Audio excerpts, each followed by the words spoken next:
Yeah, there we go. Hi, friends.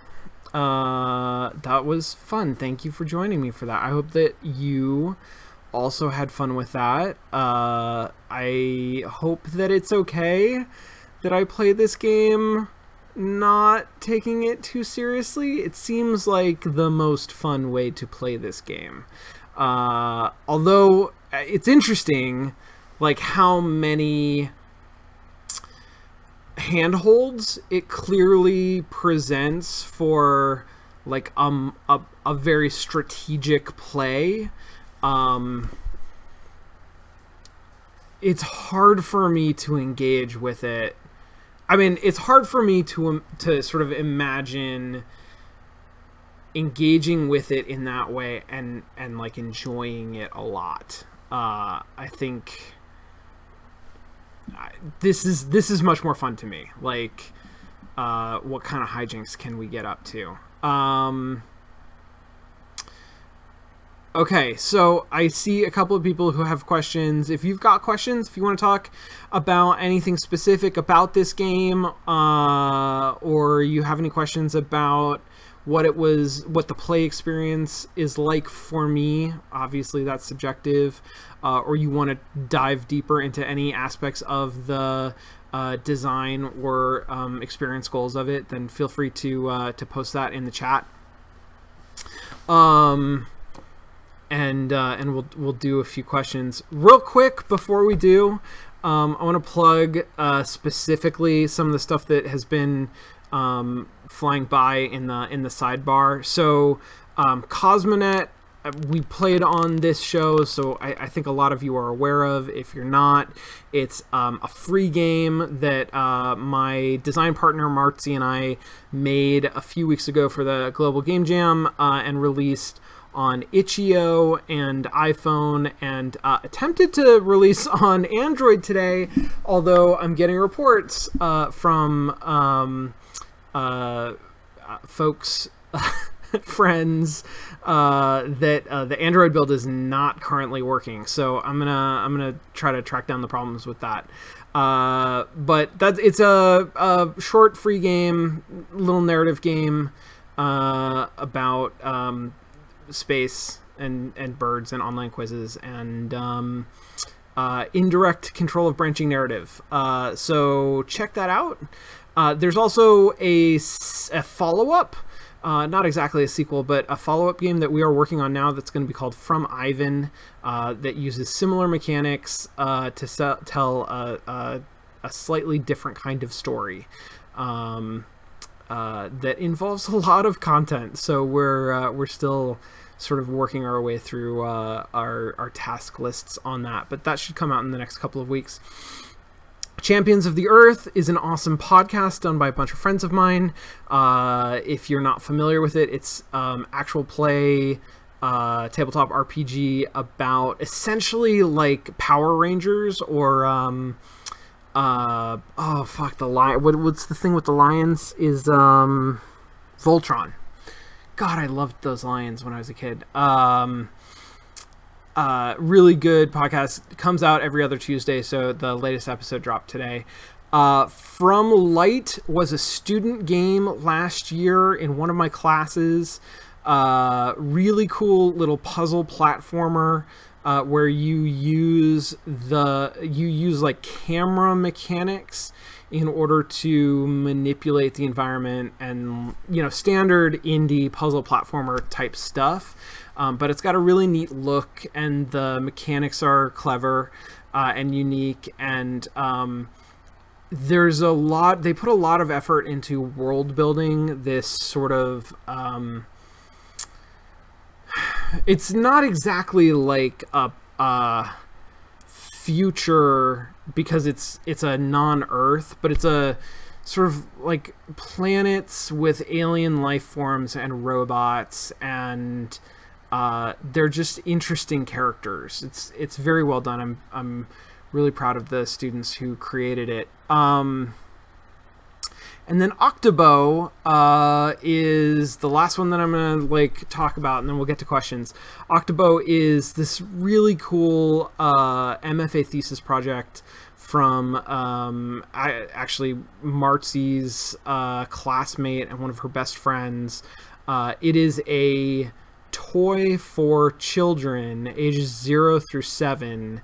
That's a plush octopus that you put a tablet, like an iPad or an Android tablet, into the front of, and that makes up its eye and mouth, and so it can be very expressive using the eye and mouth that are animated on the tablet, and it includes like some like reading activities and storybook sorts of activities. It's a really, really cool project. Yuting has been working for the last couple of years on making it real and commercial, and now it's up on Kickstarter.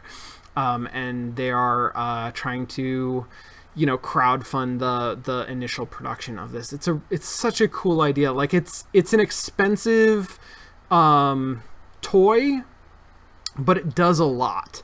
And so if you are in the market for something like that, or you know somebody who is, direct them over to that Kickstarter and see if that's something that they're interested in. Okay, that's all my commercial stuff. Let's do some Q&A. So Kyla had a question, which is very good. It's a very good question. Other than assassination and maybe dating sim, what other mechanics would you like to perform in a detailed and lush simulation like this? I don't know that I was thinking, like, that I really thought through the dating sim, like, in this world. Kyla has absolutely identified this really cool thing, which is that they've created this sandbox that is lush and detailed. Like it's a dollhouse that's been set up like very, very nicely, like, not unusual for a modern AAA sandboxy style game. Your Assassin's Creeds and even your Deus Exes and what am I playing now? Oh, I'm playing Robot Hunter Horizon Zero Dawn. Like all of games of that sort of basic archetype have these like large, lush, detailed worlds. What Hitman does differently is that it's not just a dollhouse. It is a simulation. It's a living dollhouse. In a way, in like at a level one step beyond what typically you get in these kinds of games. And it's really interesting to sort of think about how they systematize that. And we were talking about like the relationship between labor and management, but actually that is kind of baked into the core of the system of this, because there is like part of how it conducts that simulation is by saying people are assigned to different and not classes is too loaded a word, but like to roles, to groups, to like social groups, and that is part of what determines what their behavior is like. And they all have like individual patterns and tasks, and it's certainly not a perfect simulation. Simulation breaks down like pretty dramatically when you introduce like any kind of extreme situation. So you drop a propane tank down the fireplace and blow a dude up, and then like shoot from the roof and murder the owner of the house. Yeah, everybody sort of panics for a little while, and then things go back to normal, which is, like very unrealistic. It's narratively not super satisfying, but it helps us understand sort of how the simulation works by seeing what the limits of the simulation are. And part of that is that there is this information distribution system where somebody can see you commit a crime and know what you look like and go and tell somebody else, and that information can spread, but it doesn't spread infinitely, and there are degrees of how much information a person has and how seriously they take it, but that system doesn't scale infinitely, and it doesn't scale necessarily appropriately. So it's really, I mean, like, that stuff is interesting. Casts is maybe an okay word. The Fox Dash is throwing in Grand Theft Auto. Yeah, I don't mean to say that this game is exclusive in the way that it does this simulation. Certainly there are other games that do this kind of thing, and Grand Theft Auto is, I mean, it would be interesting to think through this more exhaustively. It seems notable to me that Grand Theft Auto and this game, I'm trying to think of other games that are similar to this aside from The Sims. So The Sims aside, I'm not counting like city builder stuff, because your interaction with those worlds is very, very different. But aside from The Sims, which is in some ways similar, I think it's crime simulators that tend to explore this space and really develop these kinds of technologies. Red Faction. Well, that's interesting. Yeah, Red Faction is kind of like this too. They start to explore it, I think, in the more recent Fallout, and the more recent Bethesda games are starting to like move into this territory from kind of a different direction. But anyway, yeah, Guerrilla, Red Faction Guerrilla. Man, that was a just blow off some steam game. Anyway, so you've got a detailed world that is also a constrained but pretty extensive simulation of kind of like the routine is really what it is. It's like, this is a place that is alive, that is functioning, and it contains the people that are required to make it function. What do you do with that? Like, assuming you have that, what other games could you put there? And dating sim is interesting.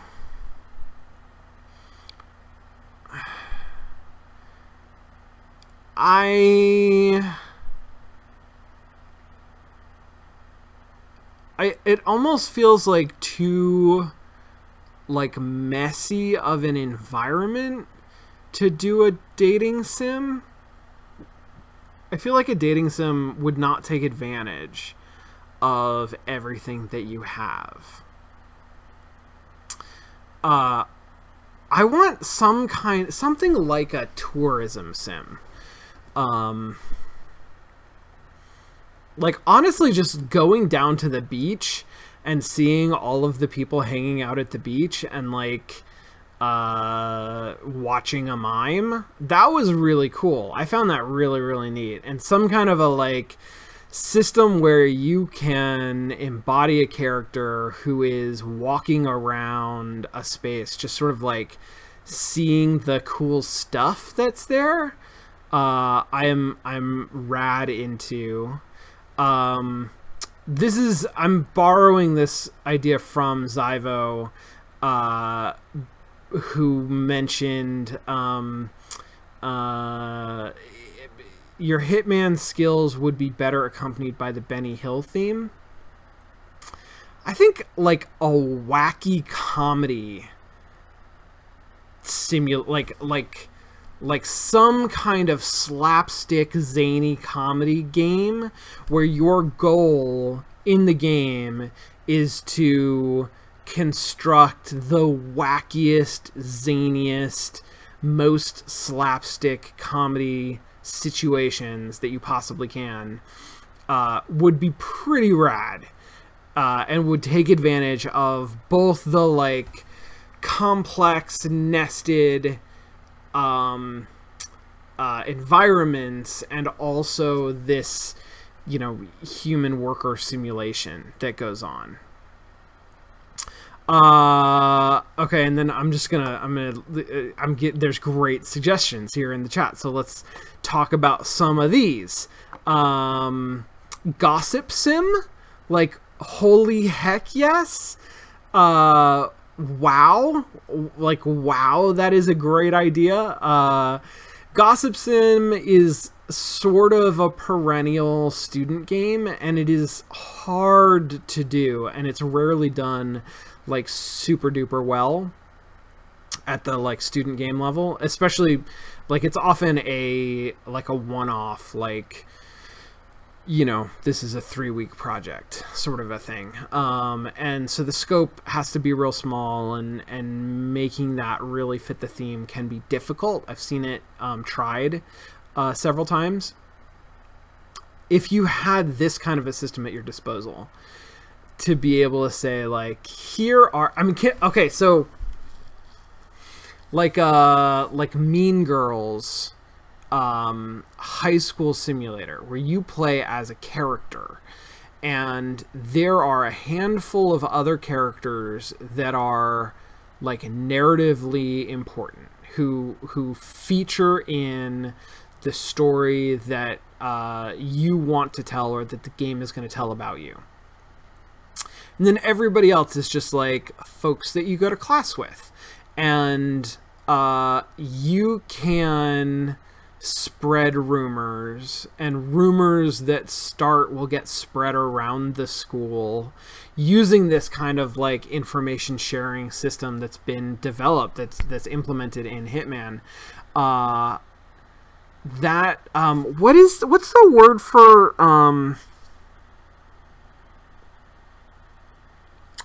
there's a word for a system of distributed knowledge that I think probably comes from like psychology or sociology and is adopted into games, but maybe it comes from games or simulations. I can't think of what it is. Oh, Gossip Girl would be a great license for that. That would be real good.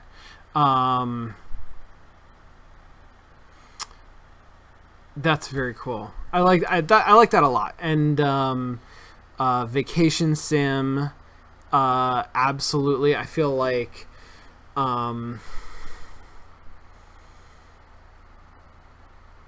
again, like I don't know how much that uses the simulation elements that are baked into this, but having the world feel alive and be populated by characters who are not, I mean, a lot of these characters are on pretty tight little paths, so I guess it's not that different from a typical game.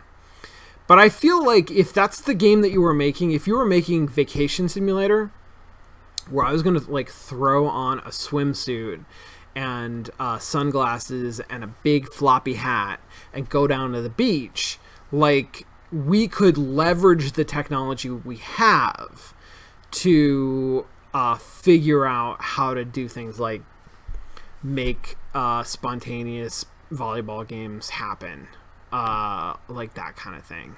Like if there are 3 guys near the volleyball court and you walk up, they can be like, hey, want to play volleyball? And then you can play volleyball for a while. Or like it'd be neat to parasail, to like get on a boat and go parasailing and be able to look down and see like people milling about in chaotic, you know, not designed but unplanned sort of routines, little errands and things. That'd be neat. I'd be down with that. Sales game. Kyla suggests put a game in this environment where you have a product you have to sell / disseminate into the world. Like a fashion game would be pretty rad, where you run like some kind of a haute couture shop and you design outfits and then like sell them to people who go out into the world and try to like develop a reputation for fashion, like and have people have their be an increased demand for the kind of clothes that you're producing based on like people seeing folks who are wearing like fashionable outfits. I feel like there's something you could do that would be very cool there. I also feel like taking advantage of this, what is essentially a body swapping mechanic that is at the heart of Hitman, you could do some kind of a supernatural, like ghost, possession mechanic where like you travel around and you possess individuals and like in order to do the things that you want to do. That's not a genre. Like, I'm not sure what the genre is associated with that. It'd be interesting to have this level of production value in a game like, oh God, was it Ghostmaster? I gotta look this up. Ghostmaster? It was Ghostmaster. Ghostmaster is a 2003 game for the Xbox and PlayStation 2. I didn't realize it was on consoles. It's also there's a Xbox PlayStation 2 adaptation called the Gravenville Chronicles. I don't know how true to the original that is. It has a different subtitle. So puzzle strategy game for the PC. Rad game. Not entirely sort of realized as a vision, but an interesting idea. You play as not exactly a ghost, but like the haunting of a house. And I think, as I recall, like among the things that you have at your disposal are different types of ghosts. So you don't play as like an individual ghost, but you control the haunting of the house with the goal of freaking the fuck out of whoever is living there. And you have to, it's like The Sims, if you had to raise all of your Sims fear level to maximum in order to win a level. And you would do that by like making spooky sounds and then like placing phantasms that would like levitate things and you try to get like people to see weird shit and try to do it in a way that had kind of a narrative arc, I think, because like the way to really freak people out was to show them stuff that was a little bit spooky, and then it gets a little bit spookier and a little bit spookier, and then like let them wallow in the tension for a while. Anyway, that's how I remember it. I think it did that by like you had fear points, like you spent fear points on buying stuff, and so you could buy like little things, and you'd want to like make sure that you put it somewhere that somebody would see it, so they would get afraid and you would get fear point. I don't know, whatever.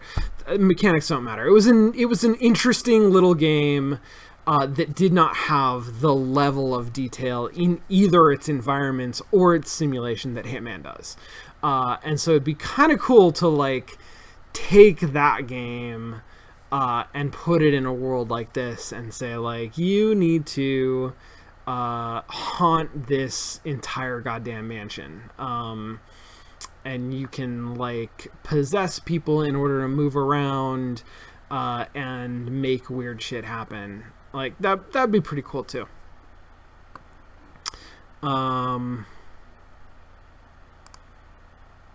History.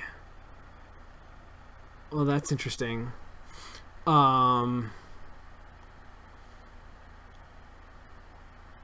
Okay, History Sim. Oh man, I like that. Tiger Claw, that's very good. Okay, so Tiger Claw's suggestion is sim of Joan of Arc life and time, seeing the history as a fly on the wall kind of a deal. Yeah, that's rad. So that, to me, that is akin to tourism simulator, like a vacation simulator sort of a thing, where instead of going on vacation in a beautiful beach resort, you would go on vacation to a specific historical moment. And I don't know, like, it doesn't necessarily need to have a goal as such, but it needs something to help direct the experience, and I'm not sure what that would be. I mean, it certainly could be like I feel like the low-hanging fruit would be you have to prevent something from altering history, right? So you gotta, like, actually, okay, I say low-hanging fruit, but if every level of this game was like a Back to the Future 2 style, you know what history is supposed to be, and there is some kind of agent of change that has gone back in time and is screwing with history, and what you have to do, very Hitman style, is stop that thing from like screwing with history. Make sure history happens the way that it's supposed to happen, which involves like stopping somebody from doing something wrong and also not screwing things up too much yourself. Like, you can't be seen in certain places, and you can't interfere too much with certain people, but you got to stop this one thing from happening. Like, that would be, I feel like that would be very good and very, very Hitman-esque. Like, the experience of that would be Hitman. So, okay, what if we literally took this game, Hitman, and just swapped out the cutscenes at the end of every chapter? So instead of a weird guy in the back of a car shooting somebody in the back of the head, it's like Benjamin Franklin, and he's like, it's a good thing that nobody stole my key, because, or like, it's a good, I don't know what he would say. He would say something that would make as much sense as the cutscenes currently make, but it would imply that you were saving history from destruction. I like that. I feel like there's something good there.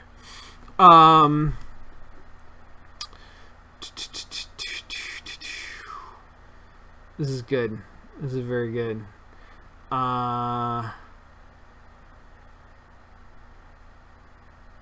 What pandemic, sorry about that auto ban there. That'll show you for posting links to Wikipedia. Sorry about that. That's the bot. I can't control the bot.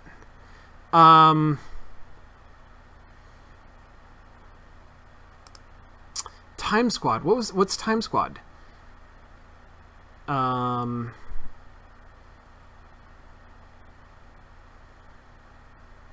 know. Okay, anyway.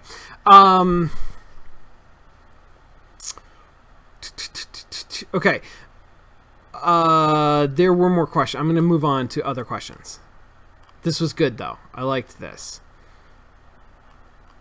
Jason, you had a thing. Where's your thing? I saw it. Here it is. Okay, question. I'm reading The Idiot by Elif Batman with a friend. I don't know this this book or this author. It's written very well with effort put into its experience design. Chiefly, some portions seem to intentionally fatigue the reader. I don't like to feel fatigued, even as I respect its happening. I don't give up on games that make me uncomfortable as much as I want to quit this book. What does interactive media do that makes it easier to move through a sort of intentionally uncomfortable experience?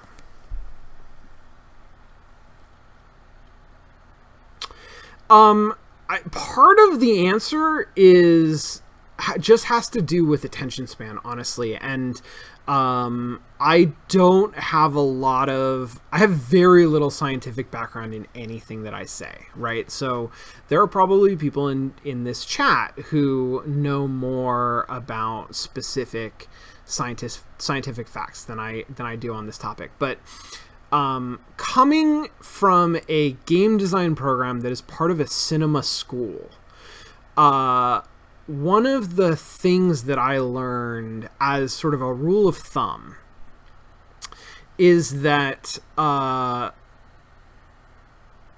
reels in movies were developed based on technical limitations. But they also, whether it's purely coincidence or not, correspond to an important length of human attention, which is about 10 to 15 minutes. And the fact that, like, causality out the window, I don't know that this is a thing that was done intentionally or is an explanation that has been made after the fact, but from the beginning, early on, when movies were made literally on reels, so movies would be filmed and cut on film, on celluloid, on reels that would run through projectors. And the reels would not be the length of a full movie. They would be like 10 to 15 minutes long. And a movie that was an hour and a half to 2 hours would be put on multiple reels. And one of the main jobs of a projectionist was to switch over to the next reel every time, like, a reel ended. And so, like, movies were made as movies, and they were scripted as movies, but to some extent they were organized with reels in mind. Like, reels were a matter of fact in the production of movies.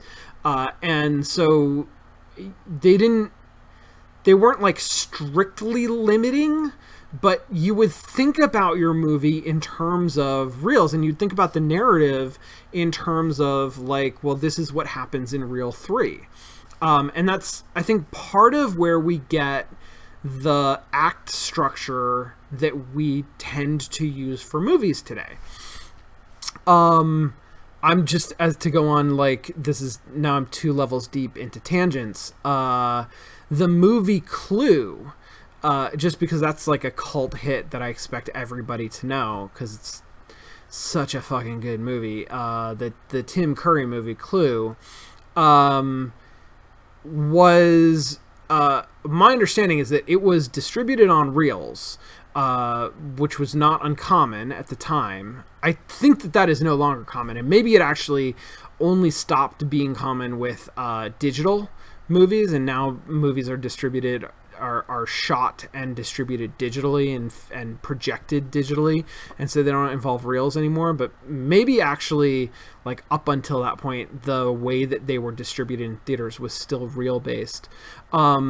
Clue had 3 different endings. And if you watch Clue today on like Netflix or something, it'll play 3 different endings in sequence. Like, it could have happened like this. There's literally a title card. It could have happened like this, or it could have happened like this, but it actually happened like this. And it shows you sort of 3 different potential endings. That's not how it was shown in theaters. In theaters, they showed the first 90% of the movie, and then randomly different theaters showed a different ending, with no context, with no framing to say that like this is one of several potential endings.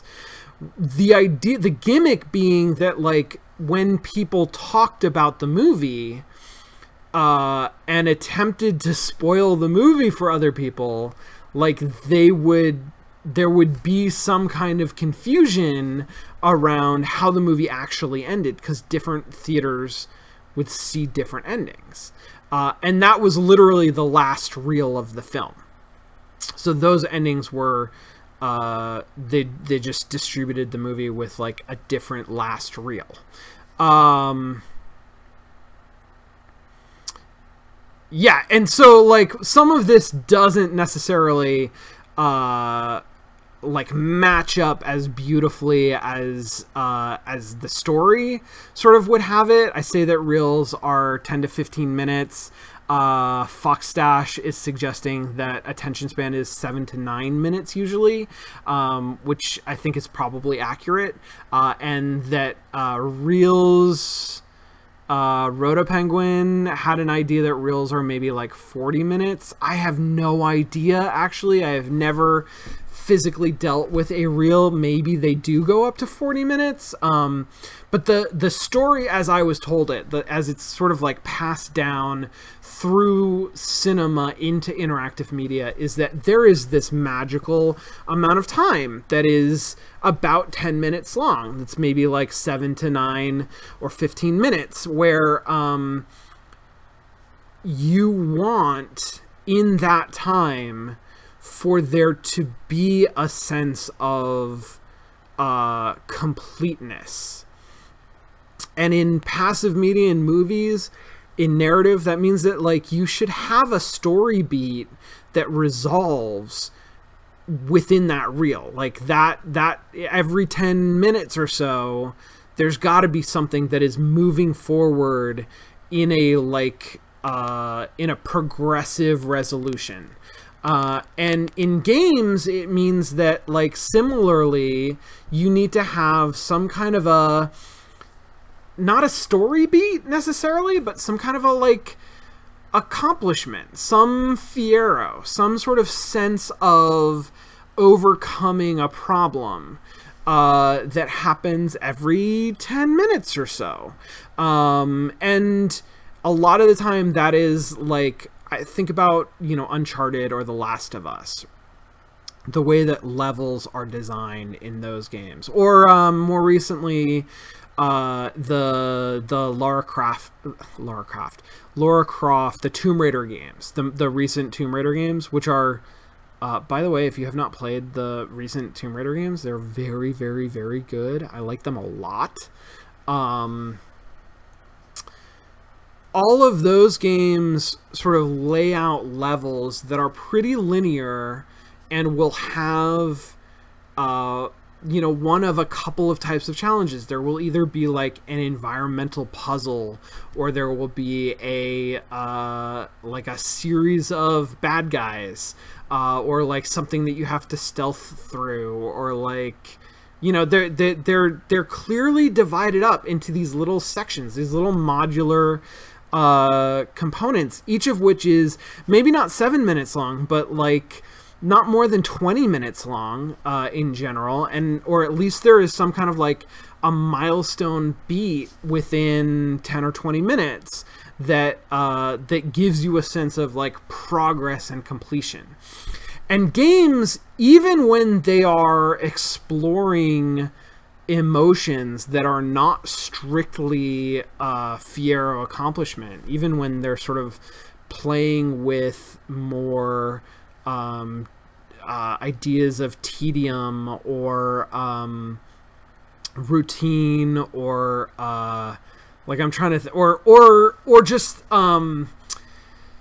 difficulty, right? Like obstruction. They play with those themes in a way that still has this sense of incremental progress in short, like specifically timed sections, little modular sections. Reading is tough because it is not always structured like that. It can be, sometimes it is, and that is, I think, one of the things that is attractive about certain authors. That's part of like what makes a page turner.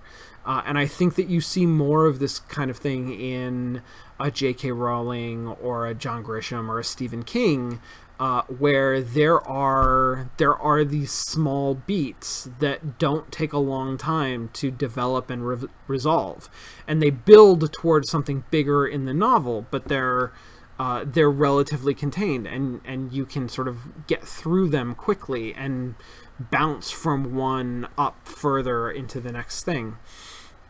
There are other books that are, deliberately difficult, that do this, that sort of want to challenge you as a reader. And sometimes that is ideological challenge, which can be sort of for its own purpose.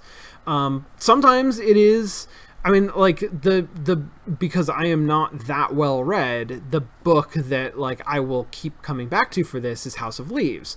Like there are parts of House of Leaves that you are not meant to read. Like I maintain that like there are parts of that book that are not like intended for the reading. They're scene setting. They're like passages that are meant to sort of convey a sense of emotion that you start to read and then you sort of realize like, wow, this is pointless. And that creates a context for then continuing to read the book.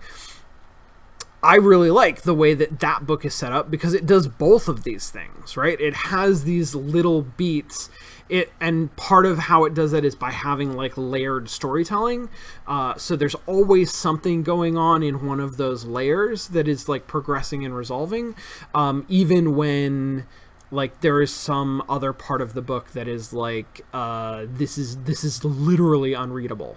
But there are a lot of books that are like real good literature that create a sense of obstruction or difficulty, some sort of like challenge, some sort of slog, right? Like that, and that is done deliberately in order to set a mood or to serve a narrative purpose.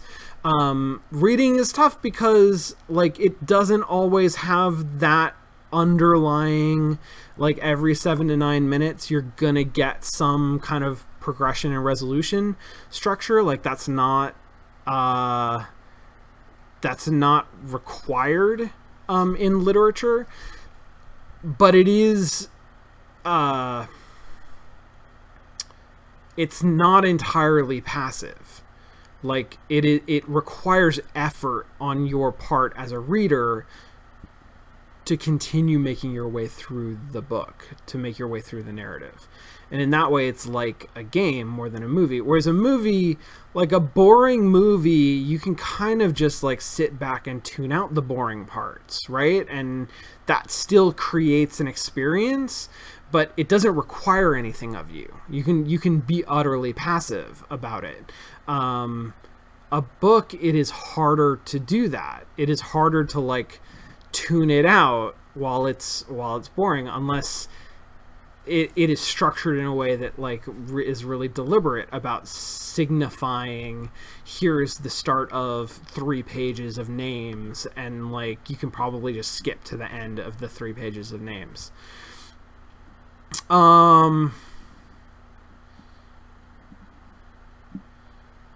Yeah. This is good. This is all really good. Anyway, that is my sense. That's a big part of, I think, there's also, so books can create an incredible sense of engagement. It is absolutely possible to do.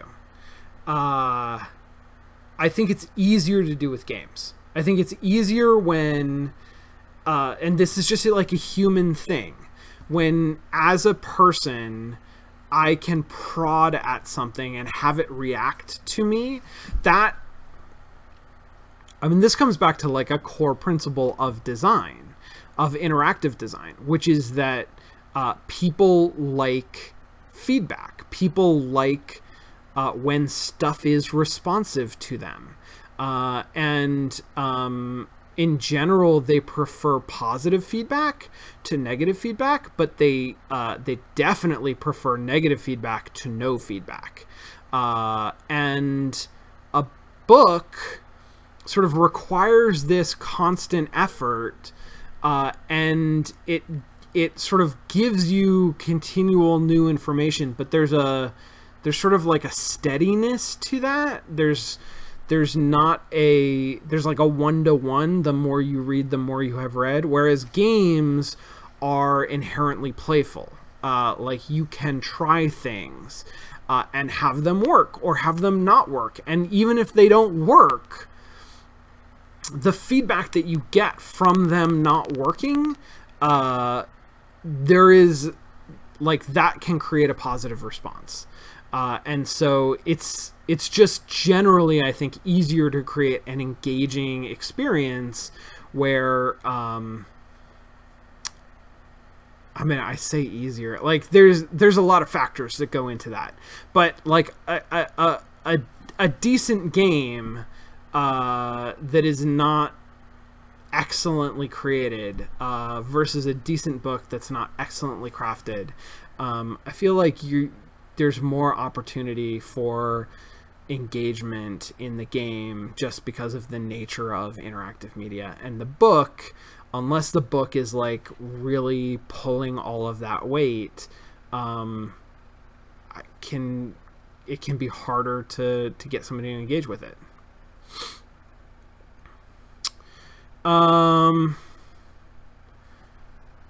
Okay, one more. Shikendero had a comment somewhere up above. I feel like this game does a good job at rewarding repetition and investing time in exploring. I remember that when I started playing, I did this Paris mission a half dozen times before I moved on to the second one. For instance, you can poison the guy with the expired spaghetti if you ring the dinner bell as the chef. And Sean never got into half the level, he just played. Totally. Absolutely. So some of this is... Some of this, like, I really appreciate the design of this game being very open-ended and permissive of different play styles. This is, you know, in some ways this is a AAA thing. Like, it is hard to make a AAA game today that isn't trying to attract and satisfy different kinds of players. This is why you have collection missions in Assassin's Creed. Because there are players who will play that game and are fine going through the main storyline, but really get a lot of satisfaction out of completing those collection missions. And then you'll have other people who could not care less about the collection, who are there, you know, trying to get like flawless stealth, and we'll sort of replay the same thing over and over again, you know, trying to perfect their execution of something. And then you'll have other people who just only care about like progressing the narrative. And the game is permissive of all of those types of play, all of those people who come into it with different not just different attitudes, but like different motivations, different things that they are looking for that they will be satisfied with. And the game sort of integrates all of those things neatly enough that if you are there for any of them, it doesn't feel out of place. Like the collection stuff doesn't feel like you're playing the game wrong, or if it's done well, it doesn't feel like some extraneous task. It feels like it has like a narrative motivation, and it's integrated into the play experience, and it's a thing that you should be doing. But you don't have to do it. You only do it if like you feel like you should be doing it and it's what you want to do. And for me, I am not a player. I'm not an achievement focused player who would, typically play the same, the same level, the same challenge over and over again, trying to like perfect something. But I will absolutely play a level multiple times, trying to explore a physical space or a possibility space. And like one of the things that I have discovered organically, just naturally playing the game, but I'm super into, and is now like core to how I'm approaching Hitman, is start off the game and just kind of wander in a direction and see what's over there, and probably get killed because like I'm not approaching it with any kind of strategy or thoughtfulness. And when I get killed, I'm less likely to like retrace my steps and try to improve on that path than I am to say, well, let's try something completely different. To a point, obviously, but like that to me, that exploration of space towards progressing the narrative is the way that feels natural and enjoyable, that gives me satisfaction as a player, right? And for other people, that is not necessarily the core satisfaction or the extent of their satisfaction. And I think, I am somewhat exploration motivated, and I am very narratively motivated. And so sort of having narrative resolution and a satisfying narrative arc is really important to me, and is of primary importance. And so I tend to play levels once because that progresses the narrative. And then the things that I might be interested in doing, there's a bunch of that villa that I did not explore.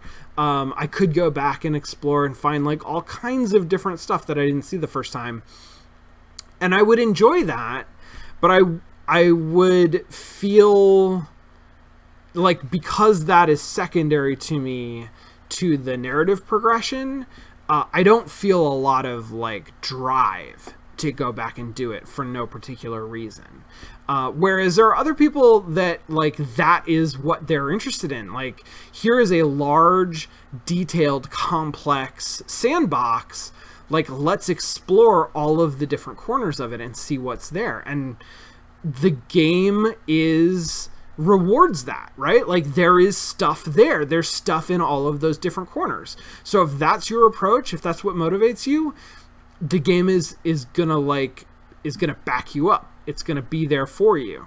And if your goal is to like complete this mission in a way that is in some way perfect, right? Like, that is at a high skill level, either like perfect stealth or perfectly adhering to some sort of complex, difficult challenge.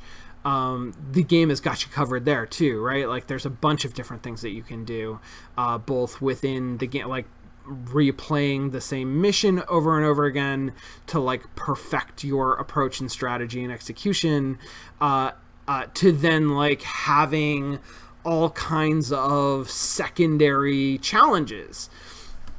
And there are a lot of players who are highly motivated by that, and the fact that that is baked into the game at such a fundamental level and rewarded through content and feedback means that this can be a very engaging experience for them. So like this is a modern AAA thing. Like they're designed to be approachable by anyone.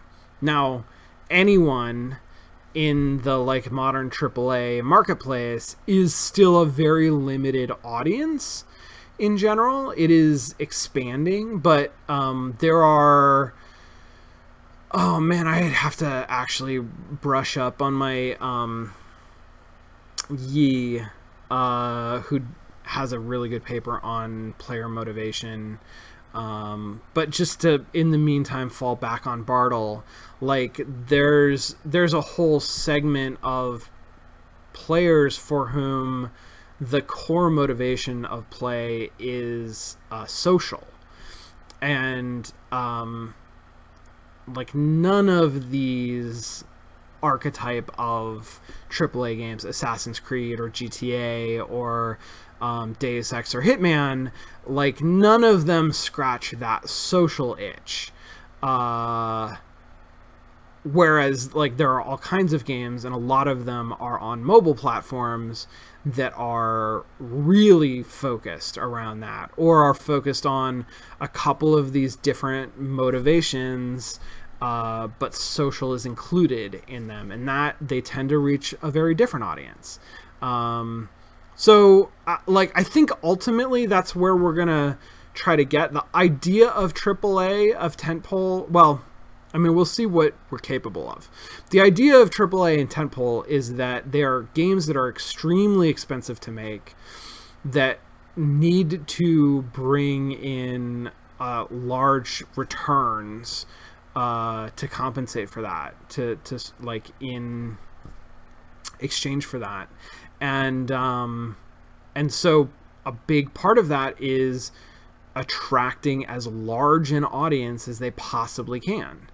And the more they can expand their audience by making the game playable in different ways so that it still feels organic and natural and satisfying within the context of the game, to just engage with it in the ways that are natural and satisfying to different players and different player types, the larger their potential audience is. And so that is like, there's a strong incentive for AAA games to continue doing that broadening, which doesn't necessarily mean that they're not also getting deep, or that they lack depth, but that they have this breadth to sort of play style. Okay, rad, everybody. That's 10 o'clock. I'm gonna go home, and I got work to do tonight, so I'm gonna go home and keep doing work. But I will see you all on Thursday for Mostly Walking. Thanks for being here and sticking around for the Q&A.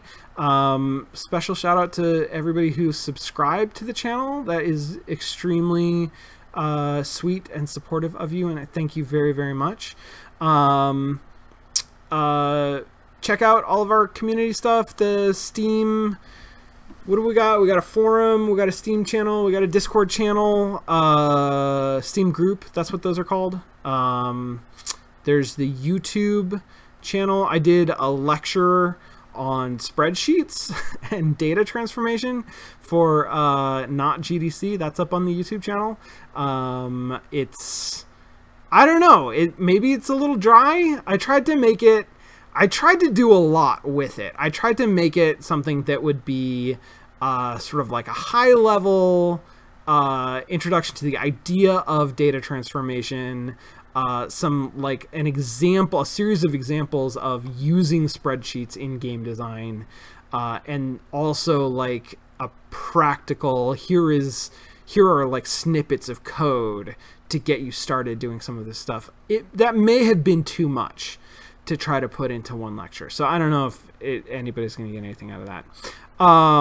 But it's there. You can check it out. It was fun to do. Yeah, that's it. You all are wonderful. Thank you again, and I will see you later on this week.